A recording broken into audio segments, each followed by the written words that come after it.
목사님이 다리가 좀 장애해요. 그래서 얼굴은 그런대로 뭐 허여멀겋게 잘생기고 그런데 아직까지 장가를 한 번도 못 갔어요. 제가 알기로는 62세인데. 근데 하여튼 오늘 어떤 분을 만나게 해주려고 잘 되도록 기도를 부탁드립니다. 그래서 제가 언젠가 설교하다가 그런 말 한 적 있어요. 뭐냐면 고독사가 없는 세상을 만들자. 할렐루야! 할렐루야! 우리는 만들어야 합니다. 할렐루야! 우리는 만들 수 있습니다. 할렐루야! 오늘날 갑자기 김계성 어르신 고독사하면 어떻게 해? 큰일 나지. 응? 또 지금 저 전라북도 익산의 아드님은 고시호 원장 이효한 목사하고 오명수 목사가 잘 돌봐주고 있는 걸로 믿고 있어. 근데 오늘 갑자기 고독사 해버리면 하나님께 영광이 안 돼요. 그래서 따뜻한 어떤 어머니 같은 마음이 그분이 보살핌을 받다가 아주 편안하게 천국으로 가는 일이 일어나면 그 자식들도 하나님 믿게 된다고. 그래서 어제도 우리 김계성 어르신 이제 남은 인생 10년이나 15년 남았는데 하여튼 좋은 장 만나서 행복을 잘 사시도록 좀 도와드리기도 하고 기도도 합시다. 그 다음에 또 이제 김창준 목사 이따 오후에 오시기로 했어요. 예배 끝나면은 또 예배 후에 어떤 분하고 만나서 대화를 잘 해가지고 무엇보다도 뭔가 남자가 혼자 살다가 꼭 여자가 필요한 순간이 있는데 없으면 굉장히 서럽다고. 공기도 그래요. 공기가 그런데 어쨌든 다행히 우리 김장준 목사님 한 달에 한 500만 원 벌어요. 물론 그걸로 또 선교도 하고 또 승승이는 크겠지. 그렇지만 또 그 정도 재력이 있으니까 좋은 짝이 이루어질 겁니다.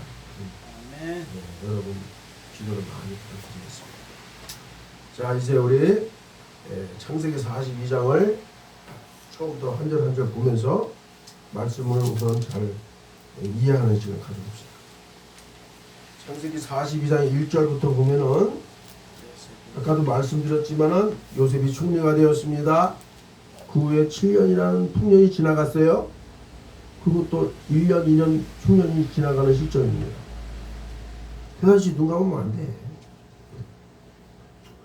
그래서 너무 이제 양식이 떨어지고 고통스러운 상황이니까 아니 아들들이 알아서 해야 되는데 아들들은 아버지 어떻게 하면 좋을까요? 이렇게 얘기할 뿐 방법을 제시하지 못하고 아버지 야곱이 2절 창세기 42장 2절 야곱이 또 이르되 내가 들은즉 저 애굽에 곡식이 있다 하니 너희는 그리로 가서 거기서 우리를 위하여 사오라. 그러면 우리가 살고 죽지 아니하리라. 그러니까 이게 이런 걸 보면서 이 10 아들과 아버지와 대화가 잘 안 되는 가정이 아니었느냐 이렇게 볼 수도 있어요. 그렇죠? 그렇게 볼 수도 있는 상황입니다. 그래서 어쨌든 이제 아버지가 늙은 아버지가 얘들아 애굽에 가서 양식을 구해봐라. 그러니까 3절부터 보니까 뭐예요? 4절 보세요. 야곱이 요셉의 아우 베냐민은 그의 형들과 함께 보내지 아니하였으니 이는 그의 생각에 재난이 그에게 미칠까 두려워함이었더라. 이제 아들 10명을 애굽으로 보냈는데 누구를 안 보냈어요? 베냐민을 안 보냈어요. 요셉처럼. 거기서 또 어떤 재난이 있을까봐. 요셉처럼 그게 돼버릴까봐. 물론 요셉아 너희 형들이 광야에서 어떻게 일을 잘하고 있는지 어떻게 지내는지 알아보고 오거라. 어쨌든 형들에게 갔을 때 그 이후에 요셉이 죽은 것처럼 뚫어졌잖아요. 그죠? 그래서 요셉의 옷에 피가 많이 묻은 옷을 그 아들들이 갖고 와서 아버지 요셉이 짐승에 잡아먹혔나이다 이렇게 하니까 얼마나 큰 충격이었는데 또 애굽으로 보내는 이 시점에 베냐민도 그렇게 될까봐 보내지 않고 있어요. 그런데 문제는 뭐냐면 물론 야곱의 마음을 이해 못하는 건 아니에요. 요셉처럼 그렇게 어떤 재난을 당할까봐 걱정할 수도 있으나 여전히 야곱은 어떤 사람이에요? 편애하는 아버지예요. 그렇죠? 10 아들 제쳐두고 너희들 애국 갔다 오면서 어떤 일 당하든지 베냐민은 내가 데리고 있어야겠다. 이건 뭐 10 아들을 차별하는 거지. 베냐민을 편애하고 10 아들을 차별하는 거야. 요셉도 사실은 그랬었죠. 그러니까 그것 때문에 요셉이 그렇게 당한 건데 그 아버지가 아직 변화가 안 됐어요. 20년이나 세월이 흘러서 요셉이 어떻게 죽었는지 전혀 알 수 없는 그런 상황에서도 편애하는 그 기본 마음의 바탕을 바꾸지 못했어. 자, 그렇게 해서 이제 야곱의 아들 10명이 베냐민을 제하고 이제 애굽으로 가서 6절 보세요. 때 요셉이 나라의 총주로서 그 땅 모든 백성에게 곡생을 주고 펼치니 요셉의 형들이 형들이 와서 와서 그 앞에 땅에 엎드려 절하매 7절 읽읍시다. 시작. 요셉이 보고 형들인 줄 아나 모르는 체하고 엄한 소리로 그들에게 말하여 이르되 너희가 어디서 왔느냐. 그들이 이르되 곡물을 사려고 가나안에서 왔나이다. 그러니까 이제 약 20년이라는 세월이 흐른 후에 요셉은 총리가 되었으니까 총리의 옷을 입었을 거 아닙니까? 의관을 다 입었을 거 아니에요. 그리고 또 이 당시에 애국 사람들은 거의 다 머리를 이렇게 다 빡빡으로 밀었다고 그러더라고요. 그러니까 이제 그렇게 장성한 요셉 앞에서 총리가 된 요셉 앞에서 형들이 요셉을 알아보지 못했고 또 애굽의 말로 말을 한 거야. 애굽의 말로. 그러니까 또 못 알아보는 거죠. 그런데 9절 보니까 요셉이 그 형들을 어떻게 했어요? 너희는 정탐꾼들이다. 이 나라의 틈을 엿보려고 왔구나. 그러면서 막 몰아세우는 거예요. 그러니까 이제 이 형들이 뭐라고 해요? 우리는 가나안에서 먹을 것이 없어서 곡물을 사러 왔나이다. 13절 보니까 13절 다 같이 읽읍시다. 시작. 그들이 이르되 당신의 종 우리들은 12 형제로서 가나안 땅 한 사람의 아들들이라. 막내 아들은 오늘 아버지와 함께 있고 또 하나는 없어졌나이다. 자, 여기서 잘 생각해 보세요. 분명히 이 형들이 요셉을 구덩이에 던졌다가 끌어올려서 상인들한테 팔아버렸어. 그래서 요셉은 보디발의 집에 가서 가장 낮고 천한 노예로서 얼마나 고생을 했겠어요. 누구보다 부지런하게 성실하게. 그래서 인정받아서 가정총리까지 되는데 10년 정도는 보디발의 집에 있었어. 근데 그 사모님한테 모함을 당해서 또 저 가장 낮고 냄새나고 더러운 그런 감옥에 노예로 죄인으로 그냥 떨어져 버렸다. 가진 고생을 다 하다가 꿈의 해몽을 통해서 총리가 됐어. 그런 과거를 돌이켜보면 형들을 봤을 때 제가 금요일날도 말했지만은 아니 그 형들을 보는 순간 진짜 가라마셔도 지성이 안 풀릴 정도로 분노가 치밀어오고 이런 짐승 같은 인간들을 그냥 죽여버릴까 어떻게 할까 막 광풍처럼 일어나는 그 갖가지 그 분노의 감정들이 요셉을 얼마나 괴롭혔겠어요. 그때 이제 이 형들로 하여금 자기들 죄를 깨닫게 해야 되는데 야 이놈들아 내가 요셉이다 그랬으면 어떻게 되겠어. 형들이라는 것들이 동생을 팔아버리냐 이놈들아. 그래서 아주 유치한 드라마가 되는 거야. 아주 유치한 드라마. 어떻게 하면 형들이 자기들의 죄를 깨닫고 완전히 변화시킬 수 있어. 변화가 될까? 그걸 고민하는 거야. 참 지혜로운 거예요. 어떤 사람은 뭐예요? 원수 보고 원수 앞에서 분노 조절을 못 해가지고 남의 눈치 보지 않고 그냥 막 해대잖아요.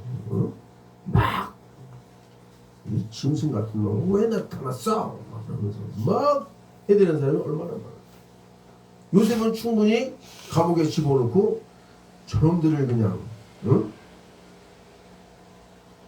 그거 뭐예요? 갑자기 기억이 안 나네. 5월짜리 담두대에 올려놔라. 담두대.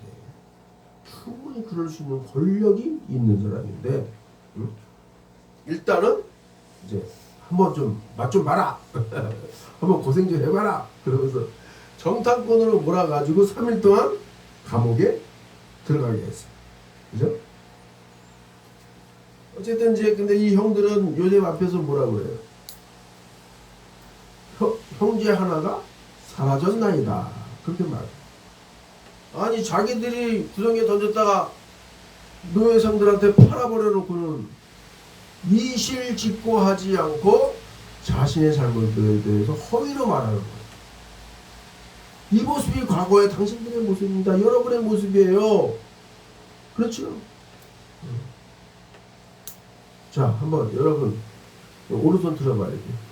이태산 씨, 오른손 손가락 이렇게 자기를 향해서 바로 너도 죄인이다.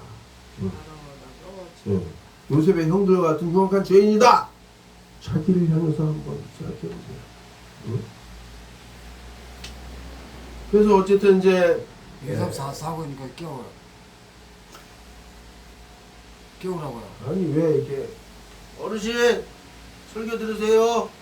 고개 듣고 밤에 고개 사과절 들으셔. 들고 네. 네, 설교 들으세요. 예. 안경 빼고 사려. 그러면 저 태단 씨가 여기 앉아. 여기서 앉으세요. 그거 내가 그거. 졸 때마다 이렇게 어깨 주물러드려 어깨. 알겠어요. 커피를 하나 달릴까요? 자, 어쨌든 차 선물 좀 뿌리고 물에다. 그래서 이제 감옥에 가뒀는데 21절 보세요. 21절. 3일 동안을 감옥에 가뒀는데 21절 보니까 그 형제들끼리 말하잖아요. 그들이 서로 말하되 우리가 아우의 일로 말미암아 범죄하였도다. 그가 우리에게 애걸할 때 그 마음의 괴로움을 보고도 듣지 아니하였으므로 이 괴로움이 우리에게 임하도다. 스스로 돌이켜 생각을 했는데 이게 일종의 뭐예요? 역지사지죠. 역지사지. 그죠? 입장이 바뀌었어요. 어? 입장이 바뀌어서 이제 자기들이 감옥에 들어갔다가 이제 막 나온 시점이야. 그러니까 어떻게 보면 이 형들의 입장에서 억울한 상황이죠. 전혀 자기들은 정당권이 아닌데 총리께서 자꾸 정당권으로 몰아버리니까 억울한 상황, 괴로운 상황인데 그때 요셉도 그랬겠구나. 이제서야 깨닫겠네요. 가수 김건모의 노래대로 입장 바꿔 생각을 해라. 항상 누군가 싸울 때는 입장 바꿔 생각을 해. 입장 바꿔. 금요일날도 어떤 분이 둘이 이렇게 싸웠는데 심하게 싸운 건 아니라 좀 약간 언쟁이 있었어.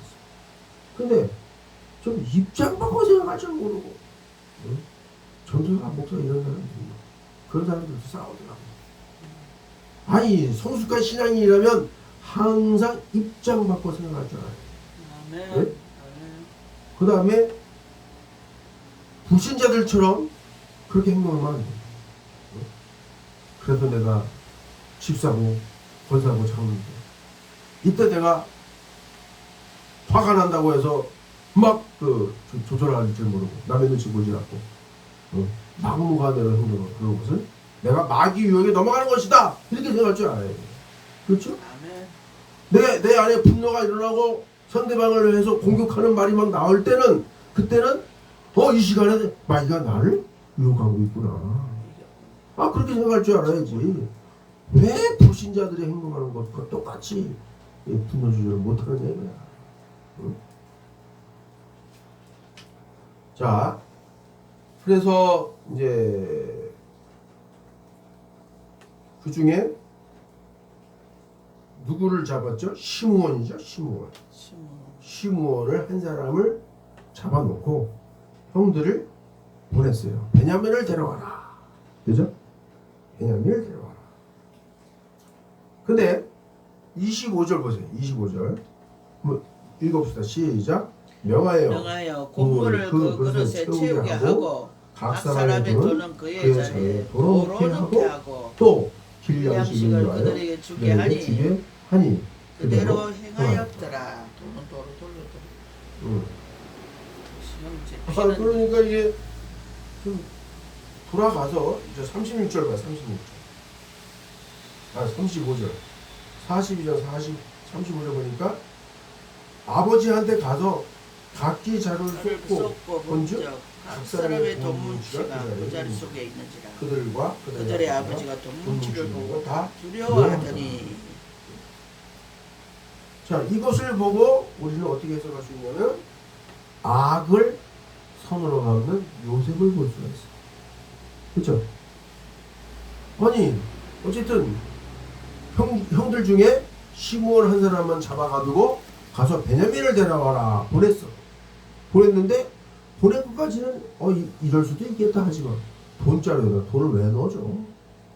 응? 또 마음속 한구석에 뭐예요? 갈 때 여비도 필요하겠지. 가서 또 가족들 또 밑에 또 아래 사람들 있잖아. 아래 것들. 그 사람들도 먹여 살려야지. 그러니까 다시 돈을 자리에 넣어서 보낸 거야. 그런 것까지 요셉이 다 생각한다. 이것을 통해서 우리는 무엇을 생각할 수 있냐면 자 앞에 보세요.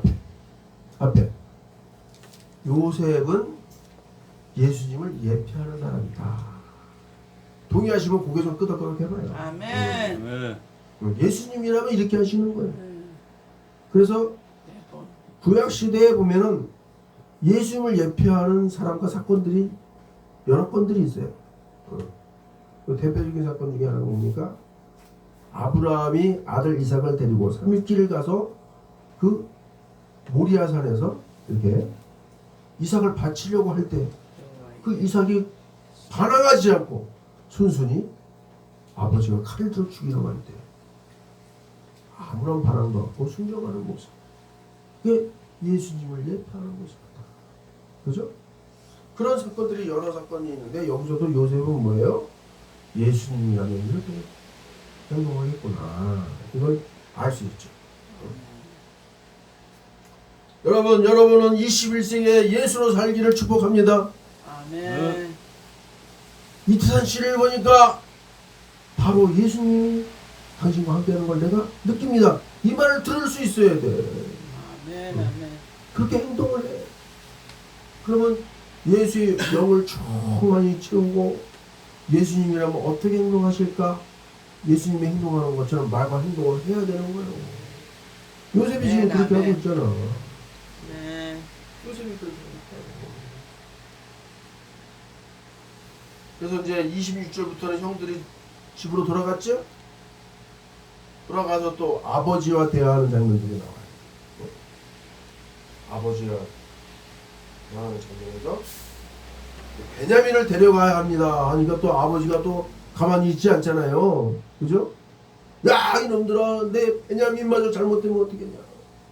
그때 37절 말 37절 루벤이 아버지에게 말하였는데 내가 그를 아버지께로 데리고 오지 아니하거든 내 두 아들을 죽이소서. 그를 내 손으로 맡기소서. 내가 그를 아버지께로 데리고 돌아오리이다. 그러니까 이제 38절 시작. 야곱이 이르되 내 아들은 너희와 함께 내려가지 못하리니 그의 영은 죽고 그만 남았음이라. 만일 너희가 가는 길에서 재난이 그에게 미치면 내 흰머리를 설파하며 솔로 내려가게 함이 되리라. 나도 죽어버리겠다 이 얘기야. 자 이제 지금까지 말씀을 잘 파악했던 것들에 대해서 정리한 것을 화면을 통해서 다시 한번 보면서 참고해 봅시다. 42장은 처음부터 사느냐 굶어 죽느냐의 상황이 됐죠. 그래서 야곱 아버지가 아들들에게 애굽으로 가서 쌀을 사오도록 하라. 베냐민을 남기고 보냈어요.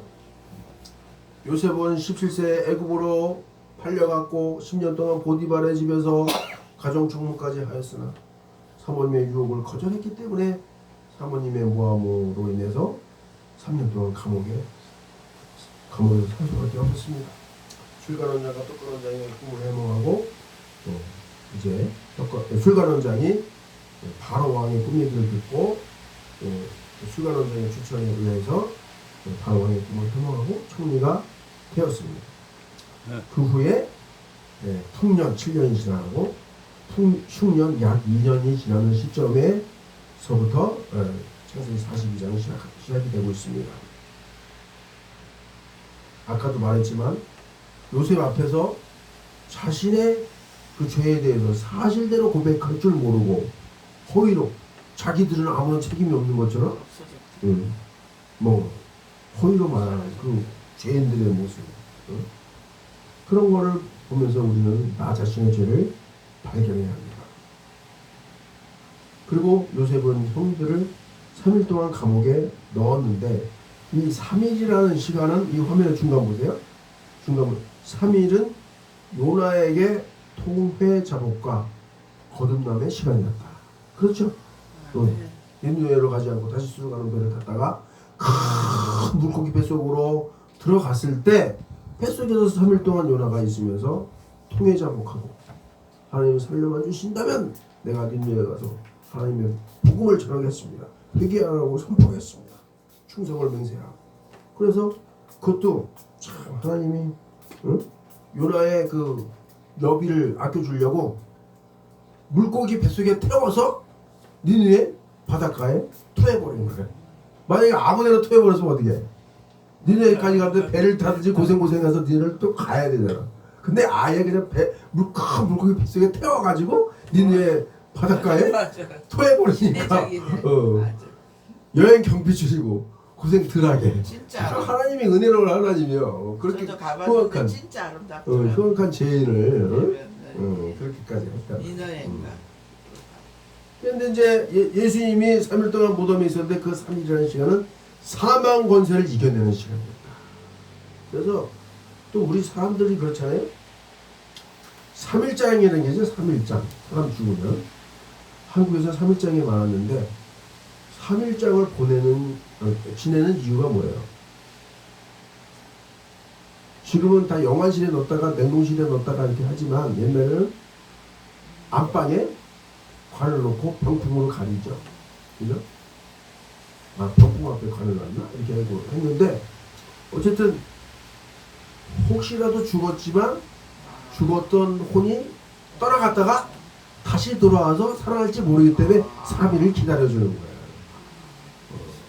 맞아. 그래갖고 다시 살아난 사람 있어요. 예. 관문을 예, 두드렸다. 관문을 막 두들기니까 뜯어가지고 오 살아났네 이런 사람이 있다니까.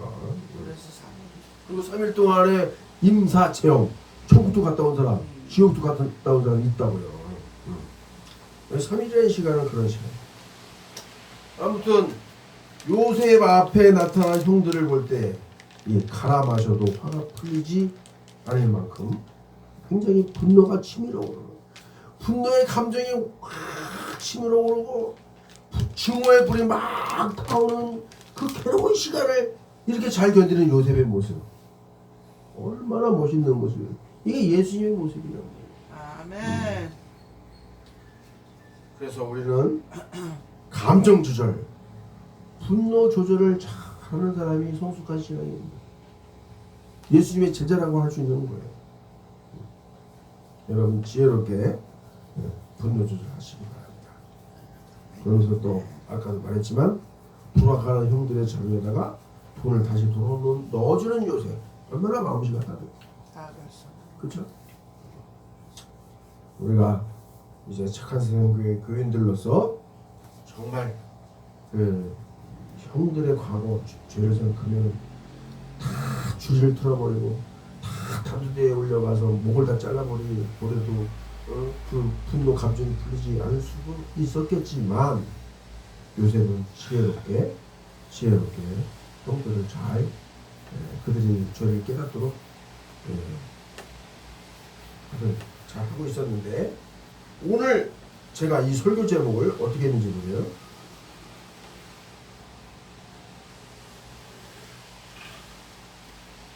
자, 지금 화면 잘 보세요. 오늘 설교 제목을 온유, 세상을 바꾸는 부드러움의 힘 이렇게 했어요. 남자들끼리는 뭐 여자들도 뭐 그렇긴 하지만 남자들끼리는 상대방이 주먹으로 한 대 치면 나는 10대 때리겠다 그런 사람 많았잖아. 네, 현대사회에서는 많이 줄어들었어요. 20년, 30년 전만 해도 한 대 맞으면 10대 때리는 게 당연하다. 그거는 강대강. 뭐 주먹에는 주먹, 이에는 이로 갚아버리겠다. 이런 식의 어리석은 불신자의 모습. 예수님이 얼마나 온유한 분이에요. 봐요. 요셉이 얼마나 온유한 사람이에요. 아멘. 그렇죠? 그 온유함이 세상을 바꾸더라고요. 아멘. 요셉의 온유함이 결국은 뭐예요? 완전히 요셉 앞에 무릎 꿇게 하고 총리가 되고 그 총리가 자기 동생 요셉이라는 걸 깨달은 순간에 오히려 그 동생을 더 존경하는 분들이 되는 거야. 아멘. 그렇죠? 주먹으로 상대방을 굴복시키면 그 사람이 나를 존경하게 못해. 그렇죠? 하지만 사랑과 온유의 자세로 그 사람을 끝까지 인내하며 기도해주고 얼러주고 달래주고 그 영혼을 어루만지다 보면은 그 사람이 나를 당신이 예수님과 함께하는 사람이네. 당신에게 예수의 영이 충만하네. 서로 할렐루야 하는 거지. 그렇죠? 아멘. 당신이야말로 진정으로 예수님의 제자요. 당신이야말로 진정으로 하나님의 자녀요. 아멘. 당신이 천국을 현세 천국을 만들어가는 사람입니다. 이렇게 칭찬할 수 있는 거예요. 우리 모두 그렇게 칭찬받는 그런 인생을 살면서 복되게 행복하게 살아갑시다. 네. 아멘. 할렐루야.